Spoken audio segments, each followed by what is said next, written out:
ኢቢኤስ ላይ የቀረበችው ብርቱካን ዛሬ መንግስት ዶክመንተሪ ሰርቶ ውሸቴን ነው ድራማ ነው በይ ብሏታል።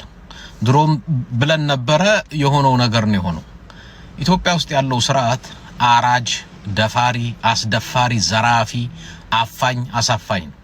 ለማጣራት ከፈለገ እስከ ዛሬ እነ በቴ ኡርጌሳ፣ እነ ሃጫሉ፣ እነ አማኑኤል፣ እነ ሞናሊዛ ስንት የተደፈሩ ደግሞ የተገደሉ ስንት ንጹሃን አሉ።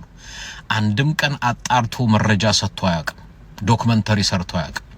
አሁን ግን ስለተነቃበት ሚዲያ ላይ ስለወጣበት ኢቢኤስን ዘጋው፣ ልጅቷን አሰራት፣ የውሸቴን ነው ድራማ ነው በይ ብሎ ከእንደገና አሰራት። አሁን ሊለቅላችሁ ነው የሱም ፕሮፓጋንዳ። ኢትዮጵያዊ ሁሉ ወቀው፣ ሴቱም ወንዱም ትልቁም ትንሹም ኢትዮጵያ ውስጥ ያለው ስርዓት የሚያርድ የሚያፍን የሚገል የሚያስገድል ነው። ታጥቀ ጸንተህ ታገለው ምንልህ ለዛ ነው። ኢቢኤስ ላይ የቀረበችው ብርቱካን ዛሬ መንግስት ዶክመንተሪ ሰርቶ ውሸቴን ነው ድራማ ነው በይ ብሏታል። ድሮም ብለን ነበረ የሆነው ነገር ነው የሆነው። ኢትዮጵያ ውስጥ ያለው ስርዓት አራጅ፣ ደፋሪ፣ አስደፋሪ፣ ዘራፊ፣ አፋኝ፣ አሳፋኝ ነው።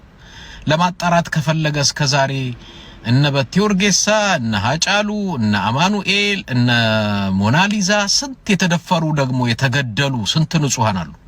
አንድም ቀን አጣርቶ መረጃ ሰጥቶ አያውቅም። ዶክመንተሪ ሰርቶ አያውቅም። አሁን ግን ስለተነቃበት ሚዲያ ላይ ስለወጣበት ኢቢኤስን ዘጋው፣ ልጅቷን አሰራት፣ የውሸቴን ነው ድራማ ነው በይ ብሎ ከእንደገና አሰራት። አሁን ሊለቅላችሁ ነው የሱም ፕሮፓጋንዳ። ኢትዮጵያዊ ሁሉ ወቀው፣ ሴቱም ወንዱም ትልቁም ትንሹም ኢትዮጵያ ውስጥ ያለው ስርዓት የሚያርድ የሚያፍን የሚገል የሚያስገድል ነው። ታጥቀ ጸንተህ ታገለው ምንልህ ለዛ ነው።